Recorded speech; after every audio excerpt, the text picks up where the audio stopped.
The air in Boston had always felt too thin, too tight, as if it were laced into a corset just like the women who breathed it.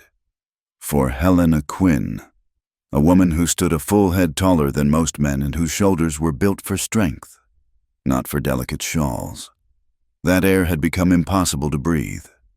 The final, suffocating squeeze had come from Edward, a man whose love had been as measured and conditional as his accounting ledgers. He had stood before her in his meticulously tailored parlor, unable to meet her gaze, his own eyes fixed somewhere around her collarbone. A man ought to be able to look down at his wife. "Helena," he'd murmured, the words polished and smooth, yet sharp enough to gut her. "It is the natural order of things. You are a fine woman, a remarkable woman, but you are not the right fit." Not the right fit. The phrase echoed the dismissals she had heard her entire life, whispered behind gloved hands at cotillions and stated plainly by shopkeepers who never stocked gloves that could accommodate her long, capable fingers. She was a master seamstress, her stitches as fine and strong as any in the city. Her hands could calm the most stubborn bolt of wool, transforming it into a coat that could turn back the fiercest nor'easter. She could thread a needle in the dimmest gaslight, and her seams never puckered or pulled. Her work was a testament to precision and strength, the very qualities that made her an unsuitable bride in a world that valued women as decorative, fragile things. Edward had not wanted a partner. He had wanted an ornament, and she was built like a sturdy, dependable ship's mast, not a porcelain doll. The rejection, so public and humiliating, had not so much broken her as it had finally severed the last thread tying her to Boston. It was then that she found the advertisement in a copy of the Matrimonial Times, a paper passed discreetly among the serving class. It was not a plea for a delicate flower, but a blunt request from a Mr. Carl Pringle in a place called Dry Creek, Oregon.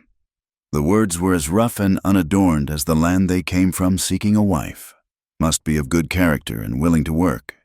I am a man of modest means but honest trade. A woman who is not afraid of labor will find a good home here. Willing to work, not afraid of labor. To Helena, these were not conditions but a promise of a place where her worth might be measured by the strength of her hands and the resilience of her spirit, not by her proximity to the ground. She sold her meager belongings, keeping only her precious sewing shears, her needles, and a small chest of threads and notions. She wrote back to Mr. Pringle, her letter as honest as his advertisement. She described her skills as a seamstress, her robust health, and enclosed a small, modestly posed photograph that did its best to hide her stature, a small, foolish deceit born of a lifetime of trying to shrink. The journey west was a violent undoing of everything she had ever known. The clatter of the train over endless miles of steel track was a deafening roar compared to the genteel clip-clop of carriages on cobblestone. The fine dust of the plains coated everything, a gritty film that settled in her lungs and on her skin, a constant, tangible reminder that she was leaving the polished world behind. Women on the train eyed her with a mixture of pity and suspicion. They were wives and daughters heading to join established families, their futures secured. Helena was a gamble, a solitary figure heading toward a man she'd never met in a town that was little more than a name on a map. When the train could go no further, she boarded a stagecoach, a bone-jarring crate that smelled of sweat, old leather, and the bitter tang of cheap tobacco. For days, she was tossed and jolted, the lush green of the east giving way to vast, intimidating landscapes of rock and sky. She watched the mountains rise up, their peaks tearing at the clouds, and, for the first time, she felt a sense of proportion out here against the raw, magnificent power of the land. Her own height seemed insignificant. It was a fleeting, fragile comfort. The stagecoach finally lurched to a halt in Dry Creek, Oregon. The name was an understatement. The town was carved directly from a dense, ancient forest, and the air was thick with the scent of pine sap, damp earth, and the metallic bite of sawdust from the nearby lumber mill. The main street was a wide, treacherous river of mud, churned by wagon wheels and the heavy boots of loggers. Raw, unpainted buildings of pine and cedar flanked the street, their facades stark and functional, a general store, a saloon with swinging doors that leaked the sounds of tinny piano music, a blacksmith's forge that rang with the rhythmic clang of hammer on anvil. Helena paid the driver and stepped down, her boots sinking immediately into the cold, grasping mud. She pulled her trunk down behind her, the effort making her strong back ache. The stagecoach driver tipped his hat, his eyes lingering on her for a moment with a look she couldn't quite decipher, before cracking his whip and urging his tired horses on, leaving her in a cloud of dust and solitude. She stood there, a tall, solitary figure in a dark wool traveling dress, her bonnet seeming flimsy and out of place against the backdrop of towering pines.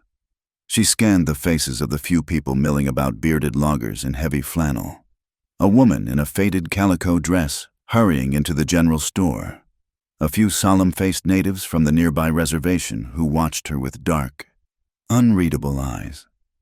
There was no sign of a man who might be Mr. Carl Pringle. The minutes stretched into an hour. The initial knot of nervous anticipation in her stomach slowly tightened into a cold stone of dread. The sun began its descent, casting long, menacing shadows from the false front buildings. The chill in the air deepened, seeping through her coat. The curious glances she'd first received had now curdled into something else. She could feel their stares like a physical touch, appraising and increasingly amused. She heard a snicker from a group of men lounging on the porch of the saloon. "That's a tall drink of water," one of them drawled, not bothering to lower his voice. "Must be Pringle's mail order. Looks like she could buck her own logs." The laughter that followed was rough and careless, and it struck her with the force of a physical blow. Her cheeks burned with a shame so hot it felt like a fever. She clutched the handle of her trunk, her knuckles white, her gaze fixed on the muddy street before her.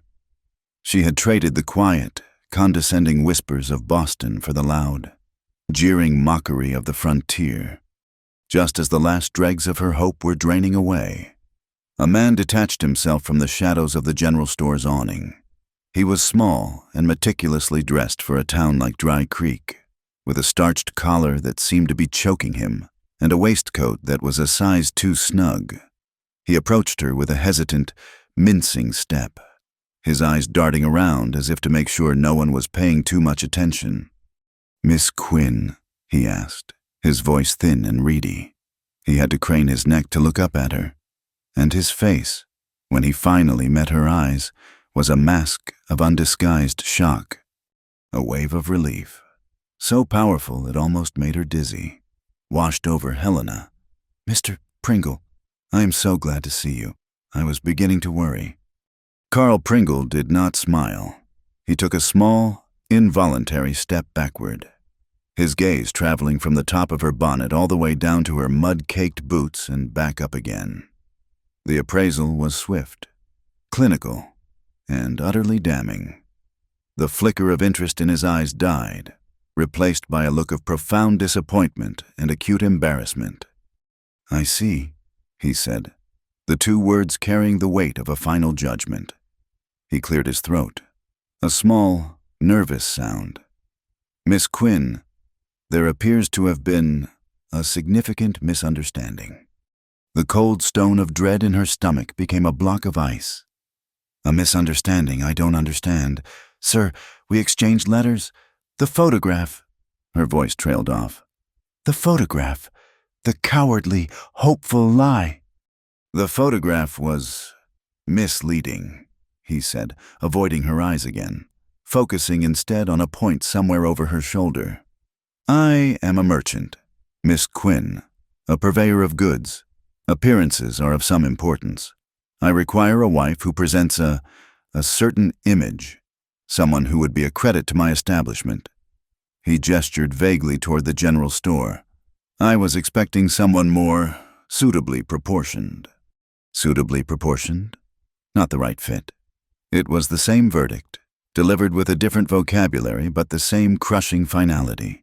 The long, arduous journey, the weeks of clinging to a fragile tendril of hope, all of it culminated in this moment, standing in the mud of a strange town, being dismissed like a piece of faulty merchandise. He must have seen the devastation on her face, because a flicker of something perhaps not kindness, but a desire to be rid of the unpleasantness crossed his features. He reached into his waistcoat and pulled out a small leather purse. This is an unfortunate situation. Truly, I will, of course, pay for your return passage. Consider it an apology for the miscommunication. He held out a few coins. The gesture was so dismissive, so insulting, it shocked the numbness from her limbs. A fire she didn't know she possessed surged through her veins. Her back, which had begun to slump in defeat, straightened to its full, formidable height. She looked down at this small, fussy man, this purveyor of goods who was trying to pay her off, and for the first time in her life, she did not feel shame for her size. She felt only a towering, righteous anger. Her voice, when she spoke, was low and steady, imbued with a cold fury that made him flinch. "Keep your money, Mr. Pringle," she said, each word a carefully placed, unyielding stitch. "I am a seamstress, not a misdelivered parcel to be returned to sender. I will not be so easily disposed of." Without another word, she turned her back on him. She gripped the heavy handle of her trunk with one hand and the smaller case containing her precious tools with the other. With her head held high, she began to walk, her steps deliberate and heavy in the thick, unforgiving mud. She did not know where she was going. She only knew she had to move, to put distance between herself and the man who had rejected her, to escape the suffocating ring of staring, laughing faces, the sounds of the town, the piano, the blacksmith's hammer. The low murmur of voices seemed to mock her with every step, each one a fresh reminder that she was utterly, terrifyingly alone.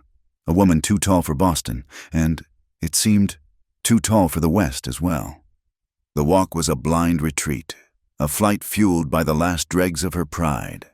Each step was a battle against the thick, sucking mud that seemed determined to pull her down, to hold her in place as an object of public amusement.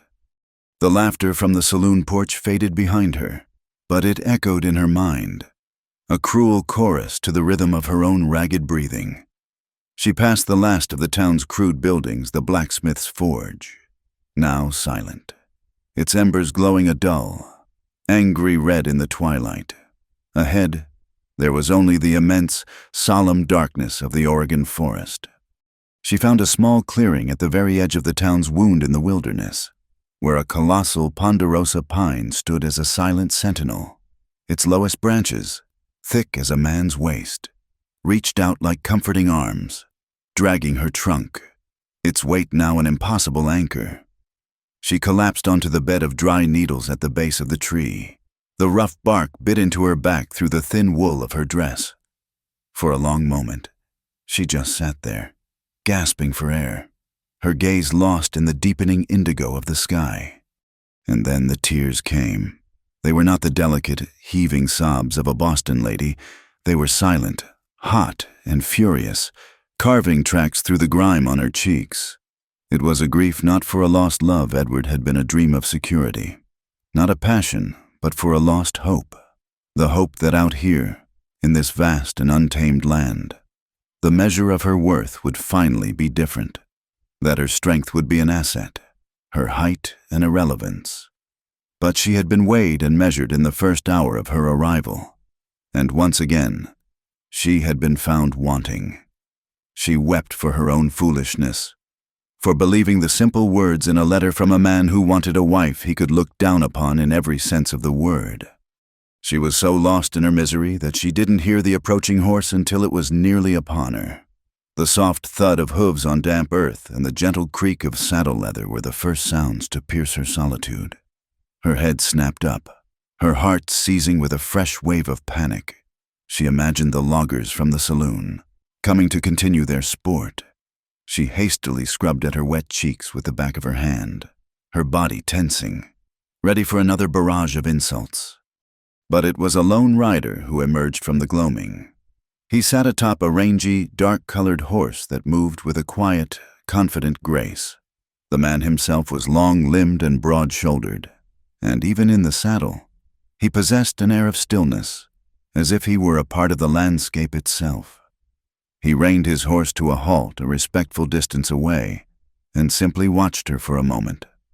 He wore the uniform of the West, a dusty, wide-brimmed hat, a simple shirt, and worn leather chaps. He swung himself down from the saddle in a single, fluid motion.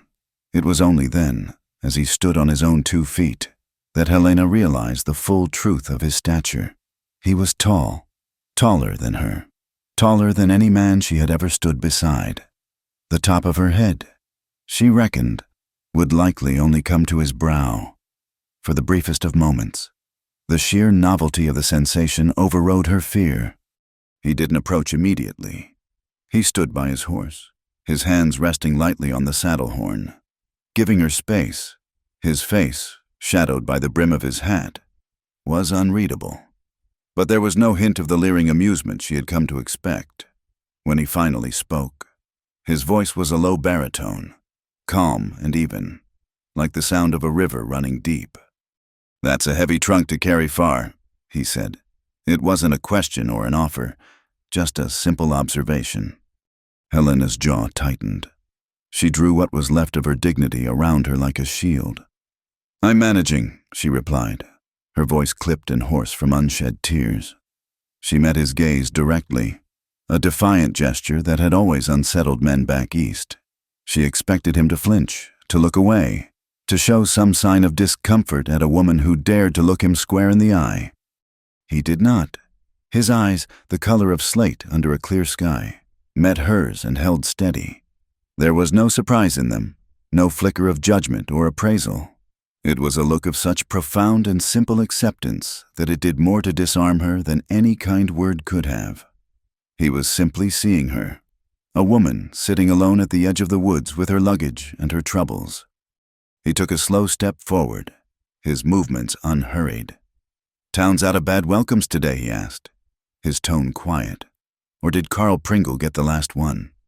The directness of the question startled her. The heat of shame flooded her cheeks again. She looked away, staring at her hands clasped tightly in her lap. "Mr.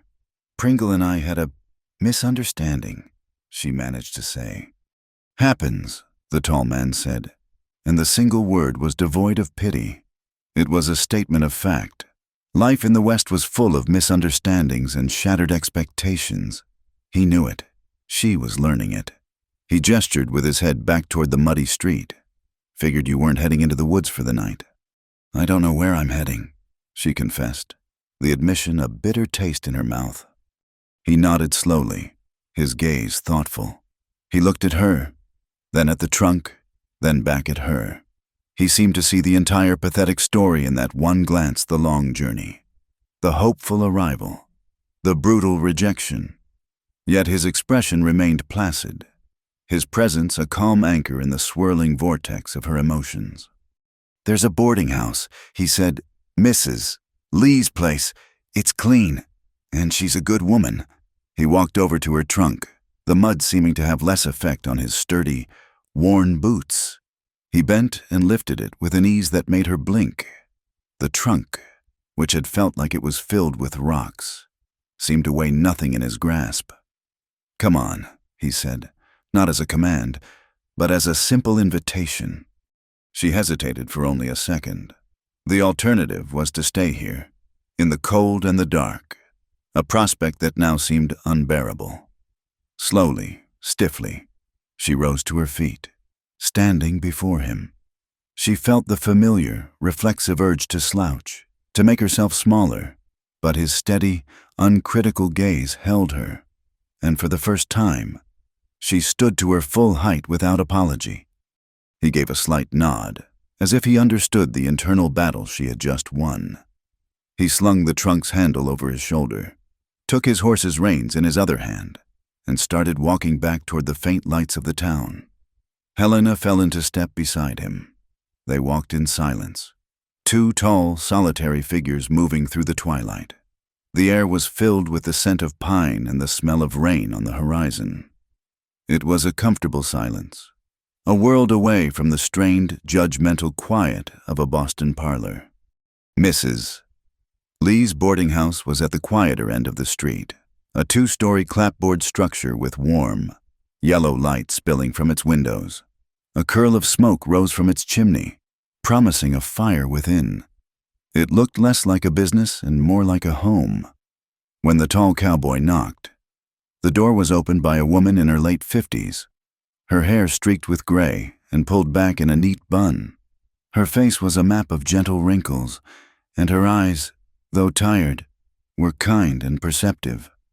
"Calder," she said, her voice warm and welcoming.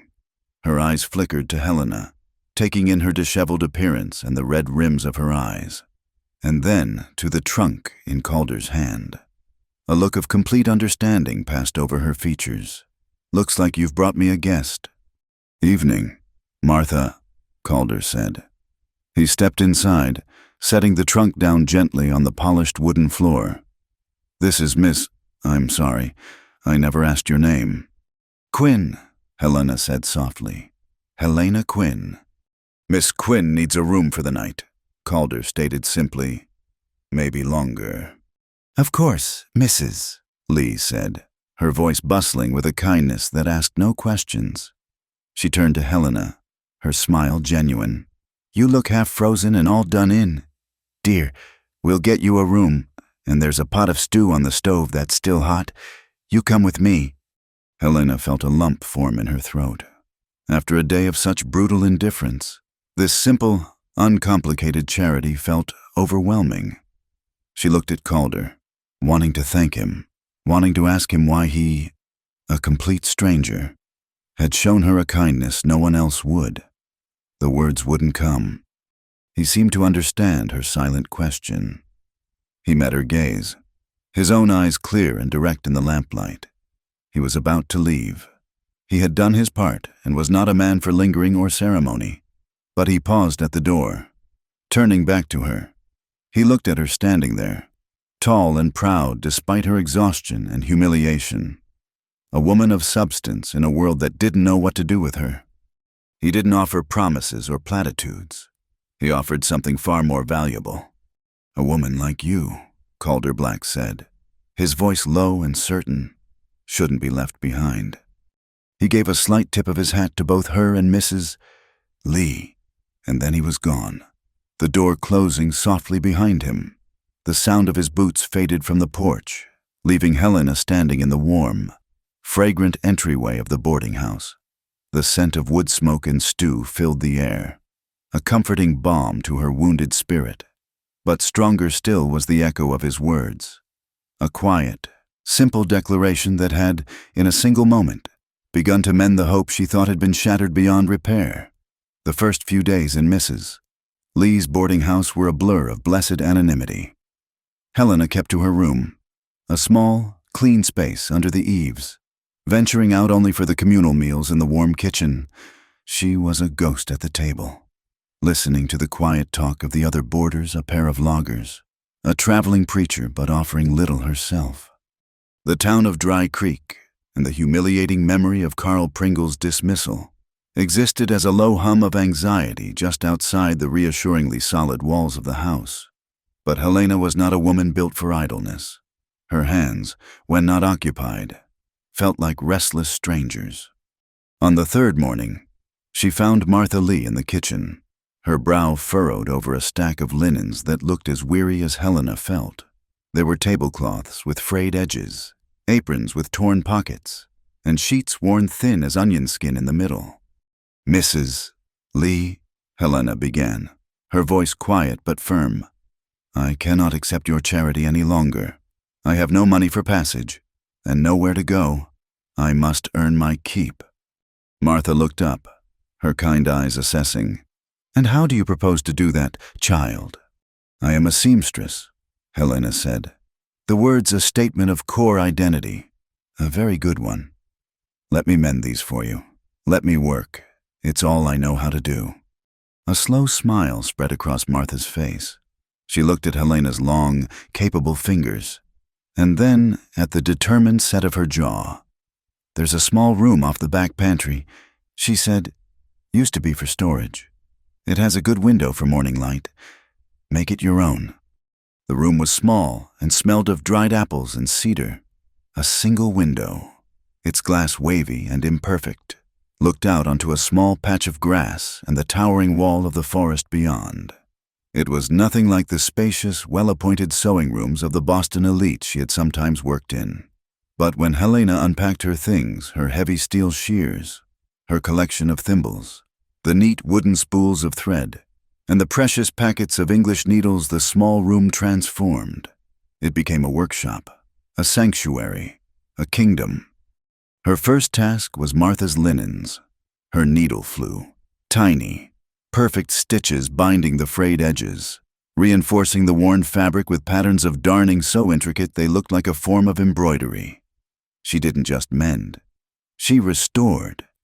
When she presented the finished stack to Martha, the older woman ran a hand over a tablecloth, her fingers tracing a nearly invisible seam. "Mercy," she whispered. "I thought this one was bound for the rag pile. Child, this isn't mending, this is magic." Word of the magic in the back room of the boarding house spread slowly, carried on the pragmatic tongues of the town's working men. The first customer was a logger named Silas, a mountain of a man with a beard like a tangle of wild roots. He was one of the men she remembered from the saloon porch, and he approached her workspace with a sheepish, grudging air, holding a flannel shirt that had been torn nearly in two by a runaway log. "Heard you were doing repairs," he grumbled, not quite meeting her eye. He shoved the ruined shirt at her. "Reckon this is past saving." Helena took the shirt. Her professional calm settled over her. She ignored the man and focused on the task, her fingers assessing the damage. The fabric was coarse, the rip jagged. "The weave is strong," she said, her voice businesslike. "I can save it. It will have a scar, but it will be stronger than it was before." She worked on it all afternoon. She didn't just sew the two edges together. She carefully unraveled threads from a hidden seam and used them to reweave the torn section, backing the repair with a piece of sturdy cotton. When Silas returned, she handed him the shirt. He turned it over in his huge, calloused hands, his eyes widening at the repair. The jagged tear was gone, replaced by a dense, cross-hatched seam that looked like it could stop a bullet. He grunted, a sound of profound surprise, and pressed 2 coins into her hand more than the work was worth. He left without another word. But the next day, 2 more loggers appeared at her door, their torn work clothes bundled under their arms. Slowly, carefully, Helena began to weave herself into the fabric of Dry Creek. The stairs on the street didn't vanish, but their character changed. The whispers of Pringle's tall mail order were gradually replaced by the seamstress at the boarding house. She was no longer just a spectacle. She was a utility. She mended the canvas trousers of miners, stiff with mud and ore dust. She let out the seams of a boy's Sunday suit he had grown out of far too quickly. She patched the leather gloves of a teamster, her strong needles pushing through the tough hide with practiced ease. With each job, she learned more about the town and its people. She learned the measure of a man's work by the wear on his clothes. She learned of a family's fortunes by the quality of the fabric they brought her. Her back room became a quiet confessional. Women, bringing her dresses to be altered, would linger and talk. They spoke of the hardships of frontier life, of the loneliness, of the constant, grinding work. In the presence of Helena's quiet competence, her steady hands and her non-judgmental silence, they found a moment of respite. They still noted her height, the way she had to stoop to enter some of their homes, but now it was mentioned with a sort of wonder, not mockery.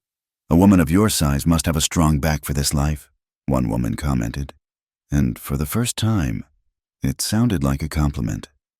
Her reputation grew beyond simple repairs. A homesteader's wife, pregnant with her 3rd child, brought Helena a bolt of heavy wool she had saved for months to buy from Carl Pringle's store.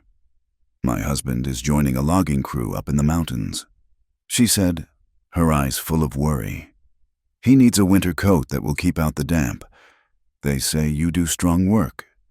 This was a different challenge, a chance to create, not just to mend.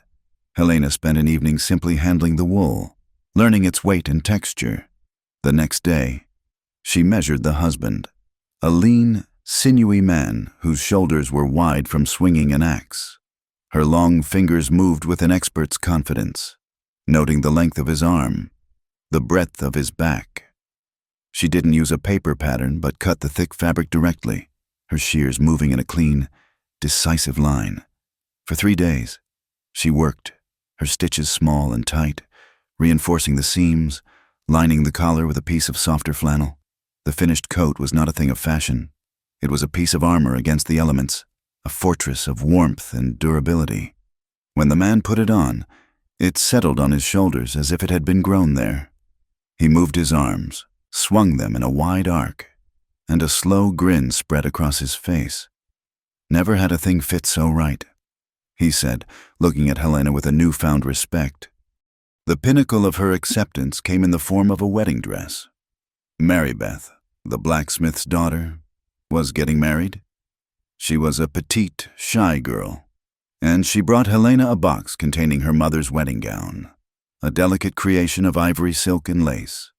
Marybeth was built differently from her mother, and the dress was too tight in the bodice and too long in the sleeves. "I don't know if it can be done," Marybeth whispered, on the verge of tears. "It's so delicate." Helena handled the old silk with a reverence she usually reserved for her finest threads. For a week, her small room was transformed. The scent of wool and canvas was replaced by the faint, floral perfume of aged silk. She spent hours painstakingly unpicking the tiny stitches of a long-dead seamstress, carefully planning how to add hidden panels of matching silk she sourced from a sympathetic Martha Lee's own trunk. She worked by the clean morning light, her large hands moving with impossible gentleness, her stitches disappearing into the fine fabric. When Marybeth came for the final fitting, she stood before the small, silvered mirror in Helena's room and gasped. The dress fit her perfectly. It looked as though it had been made for her and her alone. The girl's tears, this time, were of pure joy. At the wedding that Sunday, as Marybeth walked down the aisle of the small-town church, the women of Dry Creek looked at the perfectly altered dress, and then they looked at Helena, sitting tall and quiet in the back pew, and they nodded. She rarely saw Calder Black. He was a man of the range, spending weeks at a time in the high country with the cattle he managed for one of the valley's big ranchers. But his presence lingered at the edge of her thoughts, a quiet, steadying memory. He was the one who had not looked at her as if she were an oddity. He was the one who had brought her here. One dusty afternoon, a shadow fell across her doorway. She looked up from her work to see him standing there, filling the frame. He was leaner than she remembered, his face tanned to the color of worn leather by the mountain sun. He held a dusty, sweat-stained hat in his hands. "Miss Quinn," he said, his voice the same calm baritone. "Mr. Black," she replied, a strange flutter in her chest. She put down her sewing. "What can I do for you?" He didn't answer right away. He stepped into the room, his eyes taking in the neat stacks of fabric, the spools of thread, the sense of ordered industry. He seemed to approve. Then, he held out a bundle of blue cotton. It was a work shirt, and across the back of the shoulder was a long, three-cornered tear. "Got tangled in a thicket chasing a stray?" he said simply. "Mrs. Lee said you were the one to see." She took the shirt from him. The cotton was soft from countless washings, but still strong. It smelled of horse and dust and the clean, sharp scent of pine. Her fingers traced the edges of the tear. It was a nasty rip, one that would take skill to mend properly. "A simple patch won't hold against your line of work," she said, her voice all business. "It will need to be darned and reinforced. It will be stronger, but you'll see the mend." "That's fine," he said. He didn't leave, as her other customers usually did. He leaned against the doorframe, watching her, She felt his gaze, but it wasn't unnerving. It was quiet, observant. She threaded a needle, her movements sure and practiced. He watched her for a long moment, the only sounds the ticking of the mantel clock in the main house and the whisper of the wind outside. "It's good work," he said finally. She glanced up, mending a shirt. "No," he said, his slate gray eyes meeting hers. "All of this." He gestured vaguely at her room, at the evidence of her labor. He pushed himself off the doorframe, a thoughtful expression on his face. "You do something we men can't." She paused, her needle hovering over the blue fabric. "And what's that?" He looked from her skilled hands to her steady eyes. "Hold things together," he said, his voice low and certain, with nothing more than a thread. He placed a coin on the small table by the door. "Take your time with it." And then he was gone. Helena sat in the quiet room, the torn shirt resting in her lap. The weight of his words settled over her, more profound and lasting than the weight of any coin. Men had praised her beauty when she was younger, in a detached sort of way. Edward had praised her quiet nature. The people of Dry Creek praised her skill, but no one, in her entire life, had ever looked at her work at the very essence of who she was and seen not just a craft, but a fundamental, essential strength.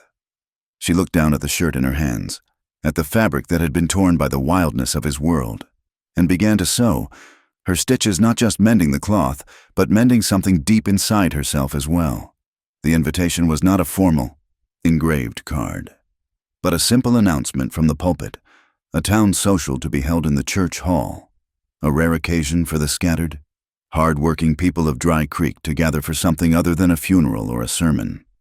For Helena, the news landed with the weight of a summons. In the weeks since she had established her small mending business, she had carved out a space for herself built on competence and necessity. She was the seamstress, a useful, respected figure who existed in the quiet confines of her back room. But the social was a different matter. It was a public arena, a place of courtship and community, where a person's worth was measured not by the strength of their stitches, but by their ability to fit in. Her first instinct was to refuse, the memory of her arrival, the open mockery, the pointed stares. Carl Pringle's withering dismissal was a fresh scar, and the thought of voluntarily submitting herself to that scrutiny again made her stomach clench. She could plead a headache, or a backlog of work. She could remain in her safe, quiet kingdom of thread and wool. It was Martha Lee who gently challenged her retreat. "They know your hands." "Helena," she said one evening, as they sat in the kitchen, "it's time they knew your face. You can't let one sour little man like Carl Pringle define your place in this town." Martha's words echoed the quiet resolve that had been growing in Helena's own heart. She had held things together with a thread, as Calder Black had said. She had mended the fabric of this community in small, tangible ways. Why, then, should she hide as if she were the one who was torn and frayed? The decision, when it came, felt less like a choice and more like a necessary, terrifying step forward. She would go. But she would not go as a supplicant. She would not try to shrink or to hide. She would go as herself. This decision manifested itself in the creation of a dress. It would be her armor. For a week, she worked on it in secret. After her paid work was done, she chose a bolt of wool chalice from the general store, the color of a deep forest twilight, a shade of blue so dark it was almost black. The fabric was soft but substantial, practical but elegant. The design was a quiet rebellion. It had no place for a corset, the boned, steel-caged prison she had worn her entire life in Boston, designed to contort a woman's body into an idealized, fragile shape, had been left in the bottom of her trunk. This dress would be different. She cut the fabric to follow the lines of her own body, her strong back, her straight shoulders, her natural waist. The dress was simple, with long, unadorned sleeves and a modest, high neckline. Its only ornament was the perfection of its construction. The seams were flawless, the drape exquisite. When she put it on, it did not disguise her height or her strength. It celebrated them. It was the truest thing she had ever worn. Looking at her reflection in the small mirror, she felt a tremor of the old, familiar fear. She looked immense, unapologetically so. For a moment, she saw herself through Edward's eyes, through Carl Pringle's eyes. Too much, not the right fit, unsuitable. Her hand went to the collar, her instinct to pull, to hide. Then she remembered Calder Black's steady, accepting gaze. She took a deep breath, straightened her shoulders until her spine was a rigid, proud line, and forced herself to meet her own eyes in the glass. This was who she was. She would not apologize for it. Walking into the church hall on the arm of a proud Martha Lee was like stepping onto a stage. The room was a cacophony of life fiddles sawing out a lively reel. The stomp of boots on the wooden floor, the loud laughter of loggers, and the high-pitched chatter of wives and daughters. A long table groaned under the weight of pies, cakes, and baked hams. The air was warm and smelled of sawdust, sweat, and cheap perfume. And it all stopped when she entered. The music faltered, the fiddler's bow scratching to a halt mid-note. Conversations died in throats. Laughter hung, suspended in the suddenly silent air. Every head in the hall turned toward the door, every eye fixed on her. She felt the force of their collective gaze like a physical blow, a hot, prickling wave that threatened to send her fleeing back into the night. She could feel them taking in every detail, her towering height, the strange, unlaced freedom of her posture, the severe, elegant dress that was so different from their ruffled calicos. Her heart hammered against her ribs. Her hands grew cold. This was a mistake, a terrible, arrogant mistake. But then she felt Martha's hand give her arm a reassuring squeeze, and she forced herself to take one step, and then another. She walked through the sea of silent, staring faces, her head held high, her gaze fixed on a point on the far wall. She did not look at them, but she could hear the whispers starting up again, a low, sibilant hiss that followed in her wake. She and Martha found a spot near the refreshment table, a small island of feigned normalcy in an ocean of curiosity. She accepted a cup of punch, her hand trembling so slightly she was sure everyone could see it. She focused on the simple act of drinking, of breathing, trying to ignore the weight of the room's attention. And then Calder Black arrived. He entered not with a grand announcement, but with his usual quiet unobtrusiveness. Yet, like her, he commanded attention. He was clean-shaven, his dark hair damp and combed back from his forehead. He wore dark trousers and a clean, crisp shirt, the very one she had mended for him. She noticed with a jolt, the repair on the shoulder was a small, dark testament to their connection, invisible to anyone but them. He stood for a moment in the doorway, his slate-gray eyes scanning the room, and when they found her, they stopped. He ignored the greetings from other men, bypassed the hopeful glances of several unmarried young women, and walked directly toward her. The path he cut through the crowd seemed to part the whispers before him. He stopped in front of her, his height a welcome shadow that momentarily shielded her from the rest of the room. "Miss Quinn," he said, his voice a low, calm anchor. "Mr. Black," she replied, her own voice steadier than she expected. He gave a slight nod toward the center of the room, where the fiddlers, regaining their courage, were starting up a slow waltz. "Will you dance with me?" The question hung in the air, a direct challenge to her, to the entire town. All eyes were on them now, waiting. To dance was to be the absolute center of attention, a spectacle of two giants moving among ordinary folk. The fear, which had receded to a low hum, roared back to life. She could say no. She could claim fatigue. It would be the safe, easy thing to do. But then she looked up into his face. He wasn't challenging her. He was inviting her, in his calm, steady gaze. There was no pity, no agenda. There was only a simple, profound acceptance. He was seeing her, not the spectacle, and in that look, she found her courage. "Yes, Mr. Black," she said, a small, genuine smile touching her lips for the first time that evening. "I will." She placed her hand in his, and he led her to the dance floor. When they took their positions, a gasp rippled through the onlookers. He placed his hand on the small of her back, and she rested her other hand on his strong shoulder, and she looked not down, but straight ahead, directly into his eyes. The music began. He led, and she followed, their steps falling into a natural, easy rhythm. It was a revelation.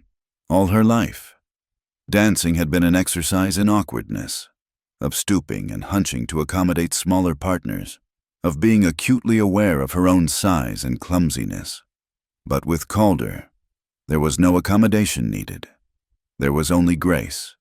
They moved as one, a perfect, matched pair. He was a confident, understated dancer, guiding her through the turns with a firm but gentle pressure. The rest of the room, the whispers, the stares, it all melted away.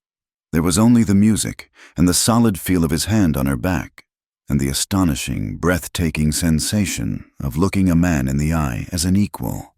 A silent conversation passed between them in that shared gaze, a conversation of mutual respect and a startling, unspoken understanding. They were two of a kind, two solitary figures who had, for the duration of this song, found their counterpart. The silence in the room was no longer one of shock, but of something akin to awe. The final notes of the waltz hung in the air, and they slowed to a stop. Though they did not immediately step apart, they stood for a moment in the center of the floor, the spell still holding them. It was a sharp, sneering voice that broke it. "Well, well, it seems the merchandise has finally found a suitable shelf." Helena turned. Carl Pringle stood at the edge of the dance floor, a cup of punch in his hand, a smug, superior smirk on his face. Beside him stood a small, mousy woman in a fussy yellow dress who looked nervously at the floor. Pringle's eyes raked over Helena, lingering on her dress with disdain. "I must congratulate you, Miss Quinn. You seem to have found a man whose rustic qualities match your own dimensions. A practical arrangement, I'm sure." The insult was a poisoned dart, aimed to wound her pride and belittle the quiet dignity of the moment she had just shared with Calder. A wave of heat washed over her face. The old, shamed Helena wanted to cringe, to look away, to let the humiliation wash over her. Calder tensed beside her, his hand on her back tightening slightly, a protective, angry stillness coming over him. But as she looked at Carl Pringle's pinched, petty face, something inside her shifted. She was not the same woman who had stood alone in the mud. She looked at this small man, who measured the world in profit and appearances, and she felt not anger, but a profound and liberating pity. She did not raise her voice. She did not return his sneer. Instead, she met his gaze with a calm, level look, her voice clear and steady enough for all those nearby to hear. "Some people, Mr. Pringle," she said, her tone cool and even, "choose a partner for the strength of their character, not for how they measure up against a doorframe." She let her gaze drift for a moment to the anxious woman at his side. "I am glad you have found a life that is so suitably proportioned for you." Then she turned her head slightly, her eyes finding Calder's. A small, real smile touched her lips as she finished. Her words, now a public declaration, meant only for him, and as you can see, so have I. The comeback was so unexpected, so perfectly delivered, that for a moment, Carl Pringle was struck dumb, his face mottled with anger and embarrassment. He had expected tears or a flustered retort. He was not prepared for poise. He sputtered for a moment, then turned on his heel and disappeared into the crowd. A low murmur went through the room, a murmur of surprise and, from some corners, admiration. Helena had not only defended herself, she had defined herself, with pride and without apology. Calder looked down at her, a slow, appreciative gleam in his eyes. He said nothing of the confrontation. He simply offered her his arm. "Would you care for some of that punch now?" "Miss Quinn," he asked, as if nothing had happened. "I would, Mr. Black," she said, laying her hand on his arm. And together, they walked from the center of the floor, no longer two solitary figures, but a pair, leaving the whispers and the judgments behind them. The weeks following the church social settled into a quiet rhythm, a period of such peaceful productivity that the turbulent emotions of that evening seemed like a dream. Autumn bled its last colors onto the landscape, and the air grew a sharper edge, carrying the promise of the coming winter. Calder was in town more frequently, the cattle having been moved down from the high pastures. He never came courting in the traditional sense, with flowers or pretty words. His visits were of a different, more grounded nature. He would appear at the back door of the boarding house in the late afternoon, a quiet shadow, and wordlessly help Helena bring in a load of firewood. He'd sit at the kitchen table while she finished her sewing for the day, sipping a mug of Martha's strong coffee, the two of them sharing a silence that was more comfortable than any conversation. The town had seen them at the dance. They had heard her poised rebuttal to Carl Pringle. The nature of the whispers had changed once more. The seamstress and the cowboy, the two tall, quiet ones. They were an oddity, but they were now an accepted oddity, a part of the town's unique tapestry. Helena allowed a small, fragile bud of happiness to take root in her heart. For the first time, she felt she was not just passing through a place, but that she might actually belong to it. Then, winter arrived. It came not as a gentle dusting of white, but as an assault. The sky, which had been a crisp, clear blue, turned the color of bruised pewter. The wind began to howl from the north, a low, mournful sound that rattled the window panes and drove needles of ice into any exposed skin. Within hours, the world beyond the boarding house disappeared into a churning, blinding vortex of snow. The town of Dry Creek shrank to the size of a few lamp-lit rooms, huddled together against the fury of the storm. They were on the second day of the blizzard, the wind shrieking like a banshee, when the kitchen door burst open, admitting a whirlwind of snow and a man who looked more like a ghost than a human. It was Jed, one of the younger hands who worked with Calder. He was covered from head to toe in ice and snow, his face raw and red from the wind, his breath coming in ragged, frosted plumes. Helena, who had been organizing her thread by the firelight, leaped to her feet. Martha rushed forward, pushing a chair toward him. "Jed, for God's sake, what is it? What's happened?" Jed collapsed into the chair, his whole body trembling. "It's Calder," he gasped, the words torn from his lungs. "We were moving the last of the herd into the sheltered canyon. Thought we could beat the storm. The snow came on so fast, we couldn't see a thing." He buried his face in his frozen hands. His horse, it slipped on a patch of ice right at the canyon rim. Went down hard. Calder was thrown, clear over the edge. We found him lying on the rocks below. A cold, silent dread seized Helena, so intense it stole the air from her lungs. Her box of colored threads slipped from her grasp, scattering across the floorboards like fallen jewels. She stood frozen, the man's panicked words painting a horrifying picture in her mind. "Is he—" Martha couldn't bring herself to finish the question. "He's alive," Jed said, looking up, his young eyes wide with terror. "But he's bad, Martha, real bad. Hit his head something awful. We made a travois. We're bringing him in, but we're moving slow, so slow." The paralysis that held Helena broke. The terror did not recede, but it was shoved aside by a fierce, focused clarity. This was not a time for fear. It was a time for work. Her capable, steady nature, the part of her that could see the solution to a problem, took command. "Martha, we need to clear the guest room by the fire," she said, her voice low and even, betraying none of the chaos churning inside her. "We'll need bandages, clean linen, all the hot water we can boil. Jed, you get yourself warm. Then you can tell us what the doctor said when you passed his house." The young man just shook his head. "Doc's miles out. At the Miller homestead, a birthing. We're on our own." The news landed like another blow, but Helena did not flinch. She and Martha moved with a grim, synchronized purpose, the looming crisis forging them into a seamless team. They stripped the bed in the small, downstairs room, replacing the sheets with clean, fresh linen. They tore old sheets into long strips for bandages. A great kettle of water was set to boil on the stove, filling the house with a thick, humid steam that did little to combat the chill seeping in through the walls. The waiting was a special kind of torment. Every shriek of the wind against the eaves sounded like a human cry. Every rattle of the door sounded like his arrival. Helena worked mechanically, her hands performing the necessary tasks, but her mind was filled with the image of Calder, the quiet, strong man who had shown her such simple, profound kindness, lying broken on a bed of rocks. She thought of his steady eyes, his rare, slow smile.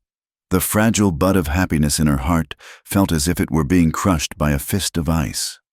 She realized with a terrifying clarity that the thought of a world without Calder Black in it was not just a sad one. It was an unbearable one. It was nearly dark when they finally heard the heavy crunch of boots on the porch. The door swung open, and 3 men, their shoulders stooped under their burden, stumbled inside. They carried a makeshift stretcher between them, and on it lay Calder. Helena's breath caught in a painful, silent sob. He was so still. His face, usually tanned by the sun and wind, was a waxy, unnatural white. His dark hair was matted with snow and something darker. A crude, hastily tied bandage was wrapped around his head, and a crimson stain was already seeping through it.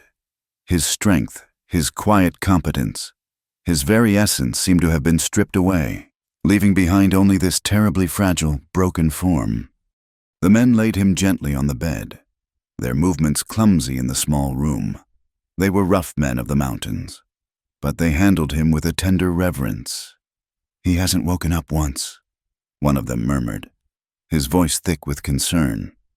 "Breathes, but that's all." They backed away, their duty done, their face etched with grim sympathy.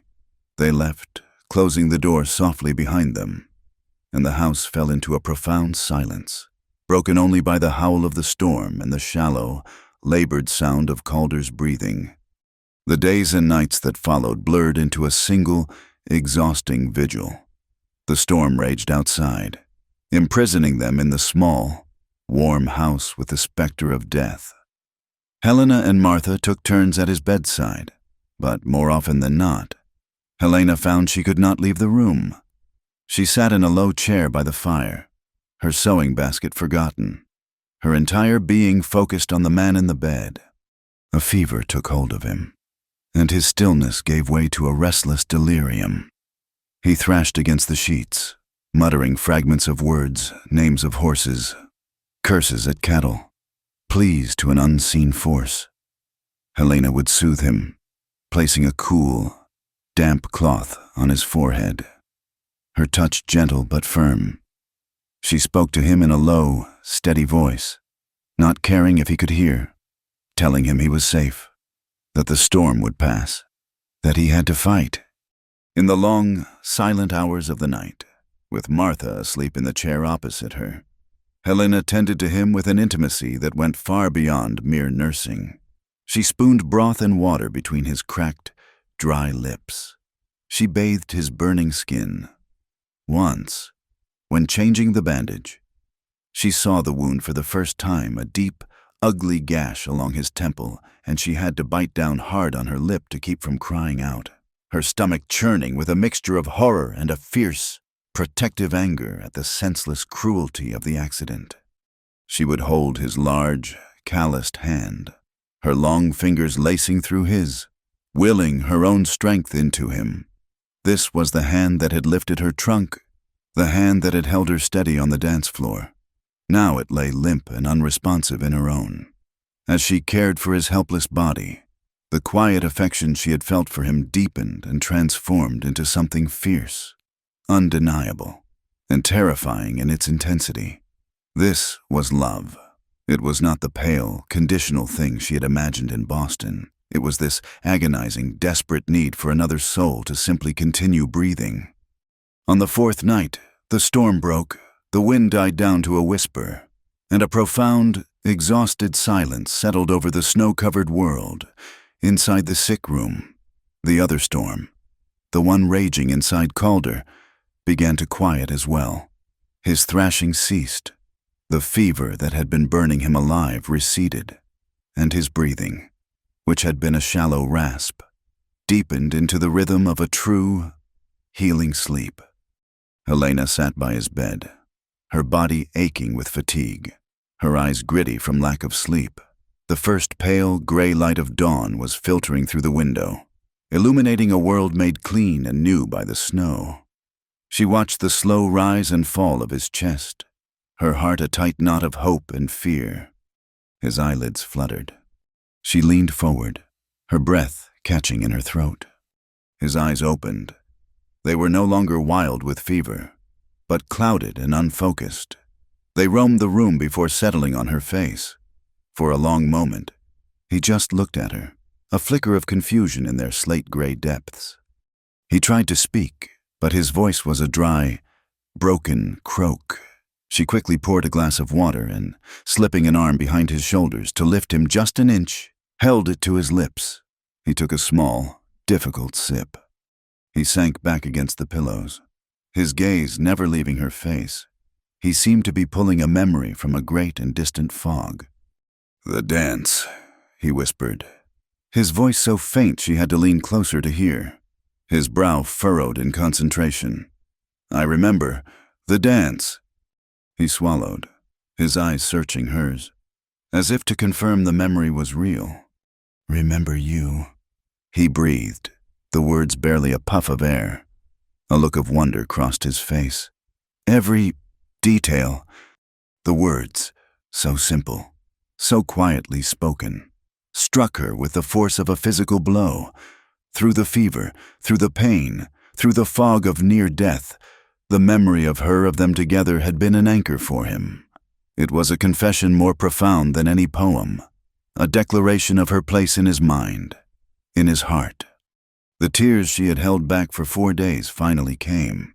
They did not fall in a torrent, but welled up and spilled over, tracing silent, hot paths down her tired cheeks. She said nothing. Words were useless, inadequate things. Instead, she took his hand, the one that had lain so limp for so long, and held it tightly in both of her own. He responded with a faint but definite pressure, his fingers curling around hers. In the quiet of the dawn, with the new-fallen snow blanketing the world in a holy silence, she sat by his bed, holding his hand, and felt the fragile, battered bud of hope in her heart begin, once more, to bloom. Calder's recovery was a slow, quiet rebuilding. The dramatic crisis of the fever gave way to the mundane, day-to-day work of healing. The world, which had been confined to the sick room, gradually began to expand, first to the kitchen, where Calder would sit, still pale and moving stiffly, wrapped in a blanket by the fire, then to the front porch, where he would breathe the crisp, clean winter air in short, measured doses. Through it all, Helena was his constant shadow, his unwavering support. Their intimacy, born in the desperate hours of the fever, settled into a comfortable domesticity. She was no longer just his nurse. She was his companion. She would read to him in the evenings from the newspaper or the worn copy of Shakespeare that Martha Lee kept on her mantel. He, in turn, would talk, his natural reticence loosened by his weakness and his gratitude. He told her stories of the high country, of the intelligence of his led steer, of the way the stars looked from a mountain pasture, so close you could almost touch them. She learned the landscape of his life, and he, in turn, learned the quiet, steady rhythms of her heart, in the safe, warm cocoon of the boarding house. A deep and unspoken affection took root and grew, untroubled by the world outside. But the world outside could not be kept at bay forever. As Calder grew stronger, the town began to trickle in. Visitors arrived, bearing gifts of jam and smoked meats, their faces etched with genuine concern for the injured man. But beneath the surface of their kindness, Helena could feel the prickle of their curiosity. They saw her there, always at his side, handing him his tea, adjusting his blanket. Her presence so natural and assumed it was as if she had always been a part of his life. The whispers began in the general store, over the counter where Carl Pringle measured out flour and sugar with a perpetually sour look on his face. They blossomed in the sewing circles and prayer meetings, fertile ground for speculation. She never leaves his side. One woman would murmur to another, "It's not entirely proper, a single woman living in such close quarters." Another would add, "And after the way she danced with him at the social, it's clear she set her cap for him from the start." The story of her arrival, of her rejection by Pringle, was resurrected and retold, now cast in a different light. She was no longer a tragic figure, but a cunning one who had managed to land the most eligible and respected man in the valley. Helena was not deaf to the gossip. She felt it in the way women would stop talking when she entered a room, in the lingering, appraising glances she received on her rare trips out for supplies. The whispers were a constant, low-grade fever, raising the old, familiar heat of shame and self-consciousness. She tried to ignore them, to focus on Calder's recovery, but they were a reminder that her place here was conditional, her acceptance fragile. The whispers found their focal point, their true and explosive fuel, with the arrival of Miriam Wells. Miriam was the daughter of the town's mayor and wealthiest landowner. She did not arrive in a flurry of gossip, but with the quiet, poised dignity that defined her entire being. Helena was in the kitchen, helping Calder slice an apple, when Martha Lee showed her in. Miriam was a vision of everything Helena was not. She was petite and fair, with hair the color of spun gold and eyes the blue of a summer sky. She was dressed in a perfectly tailored wool dress of a soft dove gray, a small, elegant bonnet framing her heart-shaped face. She moved with an effortless grace, and her voice, when she spoke, was as soft and melodious as a wind chime. "Calder," she said, a look of genuine concern on her lovely face. "We were all so terribly worried. I came as soon as the roads were clear." In her hands, she carried a porcelain tureen from which a fragrant steam arose. "I brought you some of my mother's beef broth," she said, her smile gentle. "You always said it could cure anything." Helena stood frozen by the table, a half-peeled apple in her hand.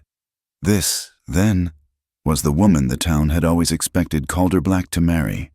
As she watched Miriam glide toward Calder, her movements so fluid and feminine, a familiar, cold dread began to seep into Helena's bones. This was the right fit. This was the suitably proportioned woman. This was the porcelain doll to her own sturdy ship's mast. The town's gossip had not been entirely truthful. There had been no formal engagement between Calder and Miriam, but there had been something more powerful, a lifelong understanding. They were the children of the valley's two most prominent founding families. Their union was an expectation, a foregone conclusion that would have united not just two people, but two legacies, two vast tracts of land. Miriam was not a villain in this story. She was simply, perfectly, the woman he was supposed to marry, and in her perfect, gentle presence, Helena, for all her height, had never felt so small. Miriam's visits became a regular occurrence. She would arrive each afternoon, always impeccably dressed, always bearing some small comfort, a book of poetry, a jar of honey, a new pillow for his chair. She would sit and talk to Calder, her conversation light and cheerful, full of news of the town, of people he knew, of a shared history Helena could never be a part of. During those visits, Helena would retreat into herself. She would busy herself with her mending in a corner of the room, feeling large, clumsy, and utterly out of place. Every graceful gesture Miriam made, the way she fluffed Calder's pillow, the delicate way she held a teacup, seemed to highlight Helena's own practical, unadorned movements. Miriam's soft, cultured voice made Helena's own direct, honest speech sound blunt and coarse. All the old insecurities, the ones she thought she had conquered, came rushing back. She was an imposter, a plain brown sparrow in the presence of a beautiful, pedigreed dove. The whispers of the town seemed to condense into a single, condemning voice inside her head. Who are you to think you could ever belong with a man like him, when this is the woman he was meant for? She watched them together, her heart a tight, aching knot in her chest. She watched for a sign from Calder, a flicker of the old affection, a look that would confirm the town's expectations. She prepared herself for the inevitable, for the moment when he would turn to Miriam, when the natural order of things would reassert itself, leaving Helena once again on the outside. But the moment never came. Calder was a gentleman. He was always polite to Miriam, thanking her for her gifts and her concern. He would listen to her stories, a faint, courteous smile on his face. But his eyes, his attention, his very being, were oriented toward Helena, like a compass needle swinging to true north. His gaze would always find her, wherever she was in the room. One afternoon, Miriam was in the middle of a detailed, amusing account of a mishap at the general store. Calder was smiling faintly, but his eyes were on Helena, who was struggling to thread a needle in the fading afternoon light. "Helena," he interrupted, his voice quiet but clear, cutting directly through Miriam's story. "Could you bring that lamp closer?" The request was simple, innocuous, but in the charged atmosphere of the room, it was a declaration. Miriam's story faltered, and for a fraction of a second, a look of surprised hurt flashed in her blue eyes before she masked it with a polite smile. She was a perceptive woman. She saw what Helena, blinded by her own insecurities, had not yet allowed herself to see. She saw that while she was talking at Calder, his entire focus was fixed on the tall, quiet woman in the corner. Miriam's visits grew shorter after that, and then less frequent. There was no confrontation, no scene. There was only a quiet, dignified withdrawal. She saw the truth, and she would not fight for a heart that was no longer, and perhaps never had been, hers to claim. The turning point for Helena came a few days later. She was helping Calder take his first few, unsteady steps across the room, his arm heavy across her shoulders, her own body a firm, steady support for his. He was still weak, and the short journey from his chair to the window left him breathless. As she helped him settle into a seat overlooking the snow-covered street, he did not release her. His hand rested on her arm, his grip surprisingly strong. "Thank you, Helena," he said, his voice low. "It's nothing," she said, her usual practical reply. "No," he said, his gaze intense. "It's everything." He looked at her, and in his eyes, she saw no trace of doubt, no hint of a lingering obligation to another. She saw only a clear, calm, and unwavering certainty. He saw her, not the tall woman, not the seamstress, not the interloper, just Helena. In that moment, the power of the whispers and the ghost of Miriam's perfection simply evaporated. The judgment of the town, the expectations of society, the phantom voices from her past, they were all meaningless in the face of this one. Simple truth. His gaze was her anchor, his choice her validation. She had not won him from another. He had simply, quietly, and completely chosen her. She placed her other hand over his, her long fingers covering his knuckles. A deep, quiet peace settled over her, a certainty that was as strong and true as one of her own seams. She was not the woman the world would have chosen for him, but she was the woman he had chosen for himself. And for the first time in her life, Helena Quinn felt, down to the very marrow of her bones, that she was exactly the right fit. The harsh winter slowly loosened its grip on the valley, but a different kind of chill was settling over Dry Creek. It was the chill of ambition and greed, and it emanated from one man, Carl Pringle. Calder's recovery was steady but slow, a fact Pringle observed with predatory interest. While Calder was still regaining his full strength, Pringle saw an opportunity, not just for social revenge, but for financial gain. The object of his ambition was a large tract of forested timberland that bordered the valley. It wasn't owned by Calder, but was held under a long-term stewardship lease granted to the Black family for generations. They had managed it with a deep, ingrained respect, taking only what was needed, ensuring the health of the forest that protected the town's watershed and prevented catastrophic mudslides from the steep hillsides. To Pringle, however, those trees were not a legacy. They were an untapped asset.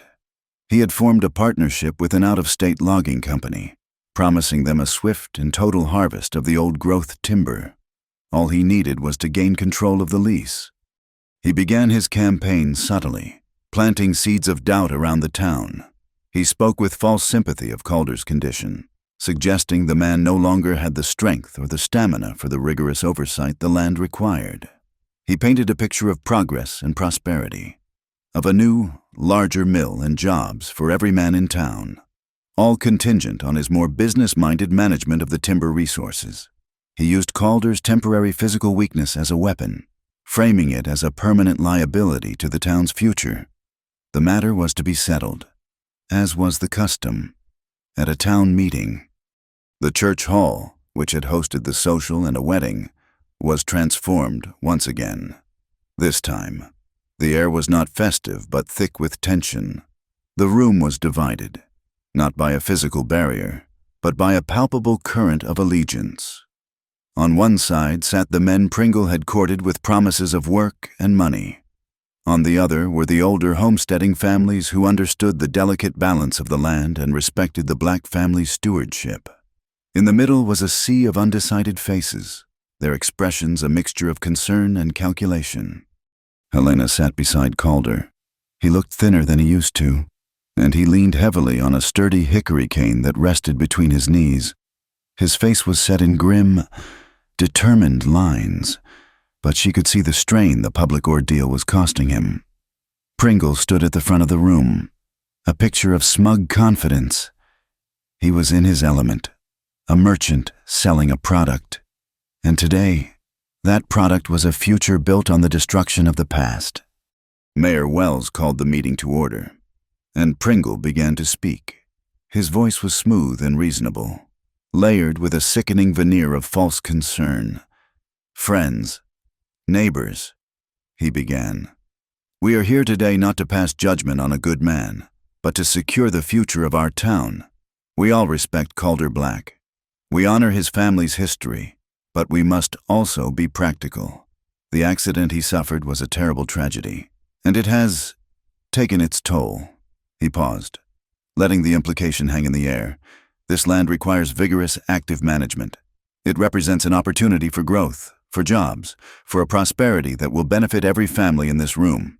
My partners and I have a plan, a modern plan, to unlock that potential. It is a plan for the future. And I must ask, is a man still recovering from such a grievous injury truly the right man to lead us into it? He went on, weaving a seductive tapestry of promises, his words glossing over the consequences of clear-cutting the forest. When he finished, a smattering of applause broke out from his supporters. Mayor Wells then nodded to Calder. "Calder, your response." Calder gripped his cane and, with visible effort, pushed himself to his feet.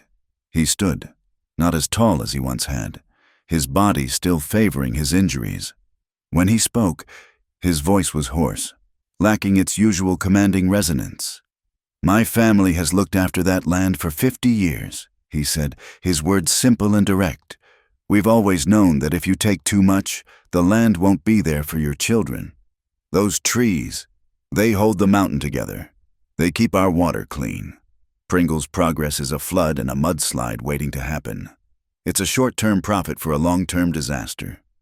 A man from Pringle's camp shouted, "Maybe you're just not strong enough for the work anymore. Black!" Calder's jaw tightened, but the insult had found its mark. The effort of standing and speaking was draining him. He swayed slightly, and Helena put a steadying hand on his arm.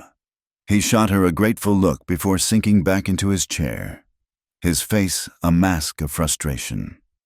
Pringle watched this display with a triumphant smirk, He had successfully framed the debate not around wisdom, but around physical prowess. Helena looked at Calder's defeated posture, at Pringle's smug face, and at the uncertain eyes of the townspeople. And in that moment, the fight became hers. This was not about timber leases or legal rights.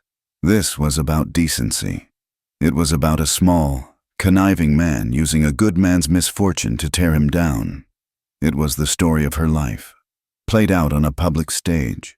The judgment against Calder for his weakness was the same judgment she had faced for her height. It was a condemnation based on a false and shallow measure of worth.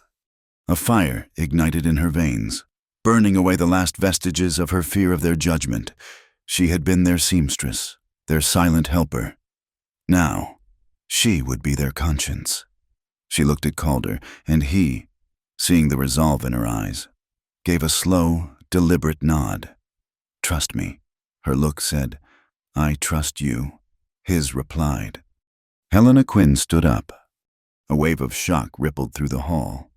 Women did not speak at town meetings on matters of land and business. The room fell into a stunned, absolute silence. She was a commanding figure, her height giving her a natural authority. She didn't need the podium. She stood where she was, a tall, solitary sentinel. Her voice, when she spoke, was quiet at first, but it carried to every corner of the room, clear and resonant with a conviction that demanded to be heard. "I know that I am an outsider here," she began, her gaze sweeping across the faces before her. "I do not have the honor of being born in this valley. My family's name is not carved into the history of this town. I have no claim to the land you are discussing." She paused, letting them absorb her humility. "But I am a seamstress, and my trade has taught me something of value. It has taught me to tell the difference between shoddy goods and true quality. Some fabrics are dyed bright colors and given a false sheen that looks impressive on the bolt. But after one wash, one storm, the color fades and the weave frays. It is worthless. Other fabrics are honest. They are made of strong wool, tightly woven, their colors deep and true. They are not always the flashiest, but they are built to last. They will keep your children warm for generations." She turned her head and looked directly at Carl Pringle. "Mr. Pringle has come before you today, offering a bolt of that bright, shiny calico. He promises you it is the fabric of the future, but it is a false promise, and he is a merchant of shoddy goods." A gasp went through the crowd. Pringle's face turned a mottled red. Helena's gaze moved back to the townspeople. "I know something about being judged by the wrong measure," she continued, her voice dropping slightly, becoming more personal, more raw. "When I first arrived in Dry Creek, I was met by Mr. Pringle. He, too, judged me. He looked at my height, at my stature, and he found me unsuitable. He declared that I was not the right fit."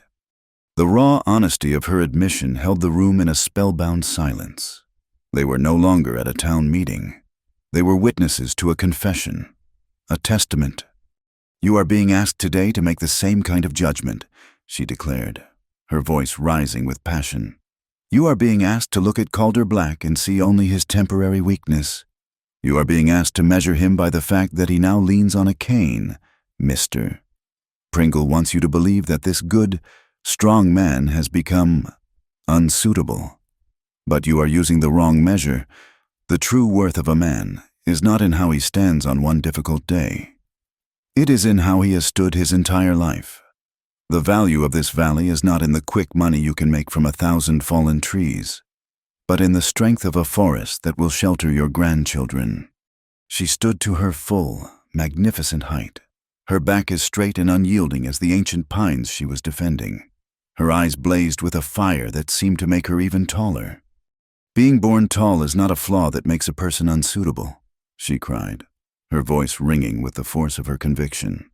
"And being brought low for a time by cruel misfortune is not a weakness of character, this man," she said, her arm sweeping out to indicate Calder, who was now staring at her with an expression of pure awe. "Has never once bowed his head to greed. He has never bent his knee to convenience or cheap promises. He has stood tall for this valley his entire life. She held the gaze of every person in that room, and neither will I. She sat down. The silence that followed was absolute. A profound, ringing quiet that was more powerful than any applause. She had not just defended a man or a piece of land. She had spoken a truth so fundamental and so personal that it had reached into the heart of every person there. She had held up a mirror to their own judgments, their own values. Finally, Mayor Wells, his own eyes shining with a newfound respect, cleared his throat. "A vote is required," he said, his voice heavy with emotion. "All those in favor of upholding the Black family's stewardship lease, say aye." A roar of aye filled the room, a thunderous, undeniable chorus. All opposed. Only a few meek voices dared to answer nay. The matter was settled. Carl Pringle, his face a mask of fury and humiliation, pushed his way through the crowd and stormed out of the hall. The meeting dissolved as people rose from their seats, a buzz of conversation filling the room. But they did not leave. They formed a line, and one by one, they approached the place where Helena and Calder sat. They came to shake Calder's hand, but they also came to shake hers. They met her eye, and the respect she saw there was no longer conditional or grudging. It was complete. Calder reached over and took her hand, his grip strong and sure. He didn't say anything. He didn't need to. In his eyes, she saw gratitude. She saw pride. And she saw a love so deep and certain it felt like the bedrock of the mountains themselves. In standing for him, she had finally and fully found her own place to stand. The town meeting marked a turning point, not just for the valley's future, but for Helena's place within it. The respect she had earned with her needle and thread was now solidified by the strength of her voice. When she walked down the muddy main street, the greetings she received were different. The men, who had once looked at her with a mixture of curiosity and amusement, now tipped their hats with a solemn deference. The women, who had traded whispers about her, now stopped her to ask her opinion on the price of wool or the prospects for the spring thaw. She had, in one courageous speech, stitched herself into the very heart of the community. But for Helena, the town's approval was a distant, secondary warmth. The true sun of her new world was the steady, growing light in Calder Black's eyes. The public victory had been necessary, but the private healing that followed was essential. In the quiet weeks after the meeting, as the last of the deep snows began to melt and the valley slowly reappeared in shades of brown and green, their bond deepened into something as solid and real as the mountains that cradled them. Calder's recovery became a shared journey. With the immediate threat to his land vanquished, a peacefulness settled over him, allowing his body to focus on the final stages of mending. The hickory cane, which had been his constant companion, began to feel less like a necessity and more like an encumbrance. Helena transformed from a nurse into a quiet, encouraging partner in his rehabilitation. Their days fell into a gentle rhythm, dictated by the slow, steady work of his returning strength. Their walks began as a few tentative steps on the boarding house porch, Calder leaning on her for support, his movements stiff and careful. Gradually, they ventured further. Their first walk down the main street was a quiet triumph. The townspeople watched them, two tall figures moving in slow, synchronized grace, and they saw not a patient and his caretaker, but a couple. The sight of them became a new, accepted part of the town's landscape. During these walks, they spoke of simple things. She told him of the different fabrics she was working with, of the challenge of turning a rough bolt of canvas into a durable coat. He, in turn, pointed out the subtle signs of impending spring, the swelling buds on the willow trees by the creek, the change in the bird song, the way the light lingered longer each afternoon. He taught her the language of his world, and she, with her patient presence, gave him the strength to walk back into it. He was a man unaccustomed to weakness, and his frustration was sometimes a palpable thing. He would test his limits, trying to lift something too heavy or walk a little too far, and the resulting pain would bring a dark, stormy look to his face. In those moments, Helena would not coddle him. She would simply place a hand on his arm, her touch a silent reminder of the long road he had already traveled. "Healing is a slow seam. Calder," she told him once, her voice soft. "You cannot force the stitches." He had looked at her then, his frustration melting away into a look of profound gratitude, and he had nodded, accepting her wisdom as he had come to accept her care. The day arrived without ceremony. It was a morning of astonishing clarity, the kind that only comes after a long, hard winter.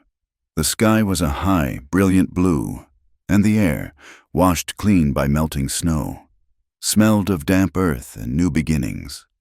They were standing in the small yard behind the boarding house, a private space shielded by a line of tall cedars. Calder had been walking the length of the yard, his steps more confident than ever, the cane in his hand barely touching the ground. He stopped in the middle of the yard and stood for a long moment, looking not at Helena, but down at the piece of curved hickory in his hand. He turned it over, his expression thoughtful, as if he were looking at a relic from a different lifetime. He had needed it. It had supported him, been his third leg, his connection to the earth when his own body had failed him. But now, it was a reminder of a weakness he was ready to leave behind. With a deliberate, unhurried motion, he leaned the cane against the rough-hewn wall of the woodshed. Then he took a breath and, without looking at Helena, took a step forward. It was a solid, balanced step. He took another, and then a third. A slow, steady rhythm returned to his gait, the powerful, ground-covering stride of a man who had spent his life walking the earth. He walked to the far end of the yard, his back straight, his shoulders square. He had done it. He was whole. Helena watched, her own breathing suspended, her heart a joyful, painful knot in her chest. She did not move, did not speak. She knew, with an instinct that was now finely tuned to his every need, that this was his moment. This was his private declaration of independence, his reclamation of the man he had been before the fall. He reached the end of the yard, turned, and for a moment simply stood there, feeling the solid ground beneath his boots. A slow smile, one of the rare, genuine smiles that transformed his serious face, touched his lips. He had walked away from his injury. He had walked away from his weakness. And then, his first steps as a fully recovered man were toward her. He did not hurry, but walked with a sure and steady purpose, his eyes fixed on hers. The short distance between them seemed charged with all the unspoken emotions of the past months. With every step he took, he was closing the gap, not just in the yard, but the one that had been created by his accident, by her past, by all the things that had kept them apart. He was walking toward his future. He stopped directly in front of her, so close that the clean, outdoor scent of him filled her senses. He stood tall, a formidable presence, no longer bowed by pain or uncertainty. The power and stillness she had first seen in him that evening by the pine tree had returned, but now it was tempered with a softness, a vulnerability that only she had been allowed to see. Words felt clumsy, inadequate for the immensity of the moment. Relief, joy, and a love so profound it was almost painful washed over Helena in a powerful wave. Her hands, which had spent months tending to his injuries, administering medicine, and supporting his weight, rose of their own accord. She didn't touch his face or his hands. She placed one hand, flat and steady, directly over the center of his chest. Beneath her palm, she felt it, the strong, solid, rhythmic beat of his heart. Thump, thump, thump, thump. It was the sound of life, the sound of strength, the sound of the man she loved, whole and alive. It was the answer to 1,000 silent prayers uttered in the dead of night. It was the most beautiful sound in the world. He looked down at her hand, then back up to her face. His slate-gray eyes were dark with an emotion that made her breath catch. He covered her hand with his own, his large, warm palm pressing hers more firmly against him, as if to make sure she could feel the truth of what was beating there. When he spoke, his voice was low, a rough, gentle confession meant only for her. "I lived a long time on my own. Helena," he began, his thumb stroking the back of her hand. "Figured it was how I was built, to be solitary. I thought I knew what I needed. Land to work, a good horse, an open sky." He paused, his gaze holding hers with an intensity that reached into her very soul. "I never knew," he said, his voice thick with revelation. "I never knew who I was missing, who I was waiting for." He took a slow breath, and his next words were the key that unlocked the final, hidden door to her heart. "Not until you stepped down from that stagecoach." The words landed, not with a crash, but with a quiet, perfect resonance. They reframed her entire journey, her humiliating arrival, the mockery, the rejection. It had not been an ending after all.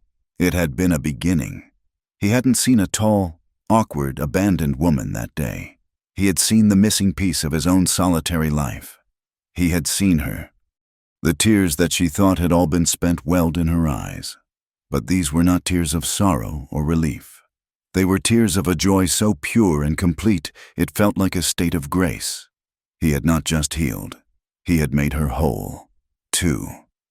The seasons that followed were a quiet unfolding, a slow and steady weaving of two separate lives into a single, strong tapestry. Spring came, and with it, the roar of the creek as it threw off its shackles of ice. Calder, his strength fully returned, was a man reborn, moving with the easy, powerful grace that was his birthright. He did not return to the high country to live. However, he hired a good man to manage the distant cattle camps, choosing to stay in the valley. His work now focused on the timberland he had fought to protect. He began a careful, selective logging operation, one that honored the forest's rhythms and the town. Remembering his words and Helena's, respected him for it. Helena's own life bloomed. Her sewing business, once a desperate measure for survival, was now a thriving enterprise. She was no longer just a mender of torn shirts. She was a creator. She designed sturdy riding skirts for the ranchers' wives, practical and yet elegant, that allowed them to ride astride like men without sacrificing their modesty. She crafted warm, durable coats for the loggers, their seams guaranteed to hold against the punishing work. Her back room at the boarding house became too small, and with Calder's help, she took over a small, abandoned cabin at the end of the main street, transforming it into a proper shop. Calder, his hands as skilled with an adze as they were with a rope, built her a long, smooth cutting table and shelves for her bolts of fabric. They worked in a comfortable, productive silence, the rhythmic scrape of his plane a counterpoint to the snip of her shears. Summer was a long, golden season of shared labor. He would teach her the names of the wildflowers that grew in the meadows above the town. She, in turn, would read to him in the evenings on the boarding house porch, her quiet, steady voice a comfort after a long day's work. They were a constant presence in each other's lives, a fixed point in the turning world of the town. There was no formal courtship, no grand declarations. There was something deeper, a simple, unspoken assumption that where one was, the other belonged. Their love was not a fragile, hothouse bloom. It was a deep-rooted, slow-growing ponderosa pine, thriving in the rugged soil of their shared experience. Autumn brought the harvest and the first sharp bite of cold in the air, a reminder of the coming winter. The town began to prepare, and a different kind of energy took hold, a communal, celebratory spirit. A winter party was planned, a grand affair to be held in the church hall before the heavy snows came and isolated the outlying homesteads. This time, when Helena and Calder entered the hall, there was no silence, no sudden halt in the music. Instead, they were greeted with a chorus of warm hellos. The mayor clapped Calder on the shoulder, asking his opinion on the price of lumber. The blacksmith's wife drew Helena into a conversation about a new pattern for a child's coat. They were no longer a spectacle. They were simply Calder and Helena, pillars of the community, their partnership as accepted and natural as the creek that ran through the town. Helena wore a dress of deep crimson wool she had made herself, like the blue one before it. It was simple and unadorned. Its elegance derived from its perfect fit and the way it moved with her. But this time, she wore it not as armor, but as a simple expression of a quiet, confident joy. She danced with Calder, and this time there was no awe in the onlooker's eyes, only a fond, familiar pleasure. This was how things were meant to be. They moved together with the easy grace of long practice. Two tall, strong people who had found their perfect rhythm, their perfect match. As the evening wore on, the party reached its cheerful, noisy peak. The fiddles played with a wild abandon, and the air was thick with the scent of pine boughs, mulled cider, and wood smoke. But through it all, Helena felt a quiet pull, a need for stillness. She looked at Calder across the crowded room, and he, as if sensing her thoughts, met her gaze and gave a slight, almost imperceptible nod. They slipped out unnoticed, leaving the warmth and noise behind. The world outside was transformed. A profound silence had fallen, and the air was filled with a soft, thick flurry of the season's first snow. The flakes, large and white and perfect, drifted down from a dark, velvet sky, blanketing the muddy street in a layer of pristine white, muffling every sound, creating a world of soft edges and deep peace. They didn't speak, but walked in a shared, reverent silence back to the boarding house. Martha Lee had left a single lamp burning in the parlor and a low, glowing fire banked in the great stone fireplace. The house was empty and quiet, a warm, safe harbor against the storm. They stood before the hearth, side by side, close but not touching, watching the flames lick and curl around the logs. The firelight cast a warm, flickering glow on Calder's strong, angular face, softening the lines of his hard-won experience. Outside, the snow fell, a silent, steady curtain, sealing them off from the rest of the world. The only sounds were the soft sigh of the fire and the gentle, rhythmic ticking of the mantel clock, each tick a single, precious second of peace. In that quiet, fire-lit room, the entirety of Helena's journey seemed to converge. She thought of that first, terrible day, of the cold mud and the colder stairs, of the crushing weight of being utterly alone. She remembered the fear, the shame, the bitter, hopeless anger.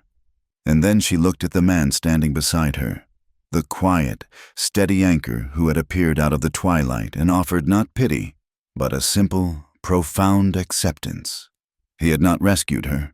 He had simply seen her, and in doing so, had given her the strength to rescue herself.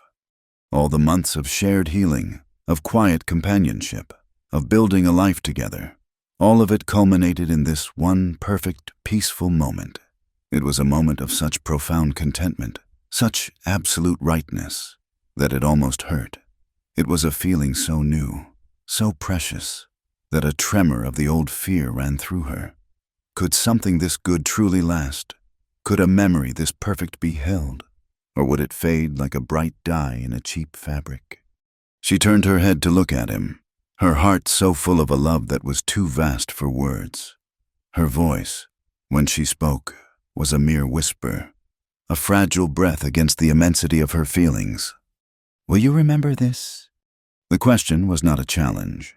It was a plea from a woman who had spent a lifetime feeling like she was either invisible or an obstacle. "Will you remember this moment, where everything is finally, impossibly, right? Will you remember me? Not as the tall, awkward woman, but as this woman standing beside you in the firelight, her heart in her eyes." Calder did not answer immediately. He turned to face her, his own expression unreadable in the flickering light. He looked at her for a long, silent moment, his gaze so intense it felt as if he were memorizing every line of her face, every strand of her hair. Then he reached out and took her hand. He didn't lift it to his lips. He didn't press it in a gesture of simple affection. Instead, he raised her hand and placed it gently, firmly against the solid wall of his chest. His voice, when he finally spoke, was a low, rough vow, a promise forged in the fire of his own hard life and tempered by the depth of his love for her. Every breath, the words, so simple, so absolute, went through her like a current of pure, unadulterated warmth. It was not a promise to recall a memory. It was a pledge to weave this moment into the very fabric of his existence, to make it as essential and as constant as the air he drew into his lungs. With every beat of the strong, steady heart beneath her palm, he would remember. A deep, unfamiliar heat rose in her cheeks, a flush that was so sudden and powerful it startled her.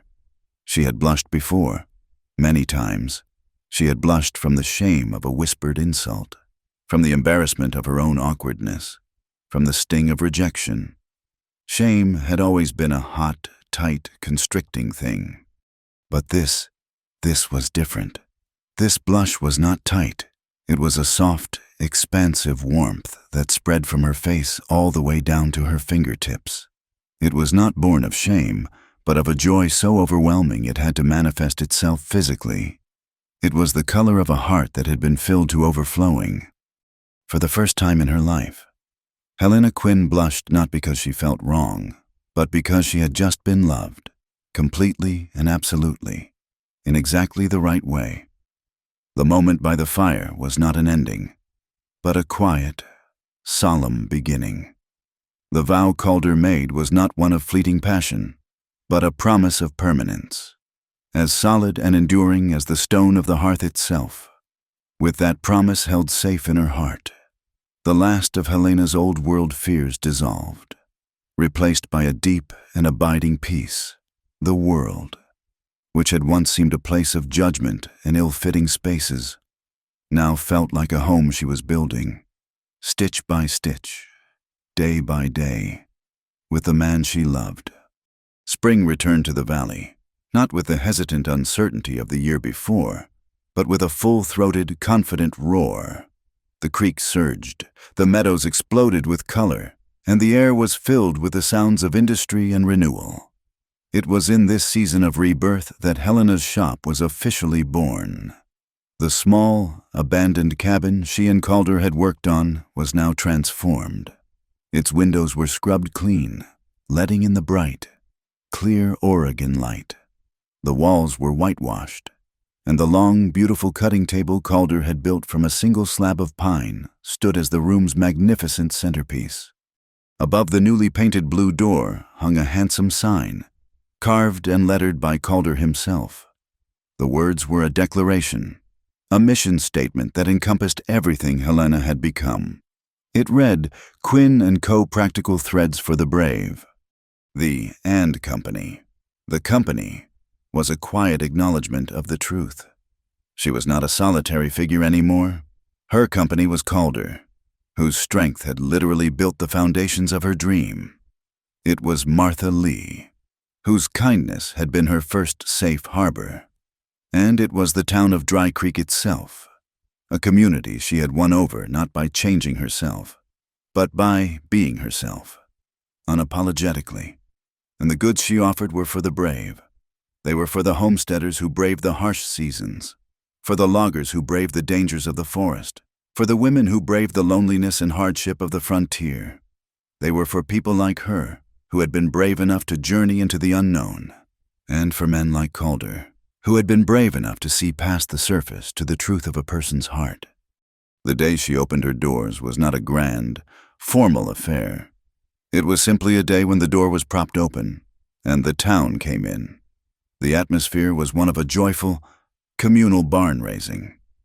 Calder was there, not as a guest of honor, but as a partner. His sleeves rolled up, putting the finishing touches on a set of high shelves, the rhythmic tap-tap of his hammer a steady, comforting sound. He moved through the space with a quiet, proprietary air. This was his home, too. Martha Lee had set up a table in the corner, dispensing tea and slices of apple cake to a steady stream of visitors. She presided over the gathering like a proud mother hen, her face beaming as she watched Helena move among her neighbors. Her tall, graceful form no longer a source of comment, but simply a familiar and beloved part of the town's landscape. Children, who a year ago might have stared or pointed, now ran in and out of the shop, their muddy boots a welcome sign of life on the newly swept floors. The blacksmith's daughter, now a young mother with a baby on her hip, brought Helena a small bouquet of wild iris. A group of loggers, including Silas, the first man whose shirt she had mended, came by to wish her well, their presence gruff but their respect absolute. They looked at the sturdy coats she had on display, nodded in appreciation of the strong, even stitching, and declared them built to last. It was in the middle of this happy, bustling scene that Miriam Wells arrived. She entered the shop, and a brief, expectant hush fell over the room. She was, as always, the picture of grace and refinement, dressed in a stylish traveling suit that spoke of a recent trip to Portland. But there was no hint of rivalry or sadness in her expression. Her smile was open and genuine, her blue eyes clear and kind. She carried a large, paper-wrapped parcel in her arms. She walked directly to Helena, her gaze bypassing everyone else. "Helena," she said, her voice warm. "I'm sorry to be late. The stage was delayed. I hope I'm not too late to be your first official customer." She placed the large parcel on the cutting table. Helena carefully unwrapped it. Inside was a bolt of the finest wool flannel she had ever seen, the color of a perfect robin's egg blue, its texture as soft as a cloud. It was a luxury, a fabric of a quality not even found in Carl Pringle's store. "It's beautiful. Miriam," Helena said, her voice thick with emotion as she ran her hand over the exquisite material. "I thought it would make a fine gentleman's shirt," Miriam said. And then she glanced, for just a moment, at Calder, a look of fond, sisterly affection in her eyes. For a man who deserves the best. She turned back to Helena, and her next words were a gift more precious than the fabric. "You have built something wonderful here, Helena, not just a shop, but a life. May you both have a world of happiness in it. You have earned it." Helena, the woman of clear words and steady nerves, found herself speechless. She simply nodded, her throat tight, in a gesture that spoke volumes to the watching town. Miriam reached out and took Helena's hand, shaking it firmly. It was not the delicate, limp handshake of a Boston lady. It was a clasp of mutual respect between two strong, decent women who had found their own paths to happiness. In that moment, any lingering ghosts of rivalry or misunderstanding were banished forever, replaced by a quiet, dignified grace. Later that afternoon, as the sun began to dip behind the tall pines, the last of the visitors drifted away. Martha packed up her teapot and left with a final, proud smile. The shop grew quiet. Helena stood in the center of the room, her hand resting on the smooth, cool surface of the cutting table, and looked around at the life she had built. The scent of fresh-cut pine from the shelves mingled with the earthy smell of wool and the faint, sweet perfume of the wild irises on her counter. Calder came to stand beside her. He didn't speak, but simply draped his arm around her shoulders, pulling her into his side. She leaned her head against his chest, feeling the familiar, steady beat of his heart. They stood there together, two tall, strong figures, perfectly matched, perfectly at home. They were not. The town of Dry Creek had decided a conventional couple. She was not the delicate, submissive wife of convention, and he was not a man who demanded to be looked up to. They were something else entirely. They were partners, two towering, independent souls who had found in each other not a person to complete them, but a person to stand beside, shoulder to shoulder, facing the world on equal terms. Looking out the shop window at the town that was now her home, Helena thought of the long, painful journey that had brought her here. She had arrived as a rejection, a woman deemed unsuitable, a woman who did not fit. She had been told to shrink, to stoop, to make herself less in order to be acceptable. But she had not shrunk, and he had not flinched. And in the end, their world had not broken them. It had simply bent to make room for them, creating a space where two people could stand tall in the full, unapologetic truth of who they were, and call it home. Thank you so much for listening to our story today. We would love to know where in the world you're listening from, so please drop a comment below to say hello and share your thoughts. If you enjoyed this tale, please consider subscribing to our channel, Wild West Stories 1850, and give this video a like. And to help this story reach even more listeners, please support us by hitting the hype button. We appreciate every one of you.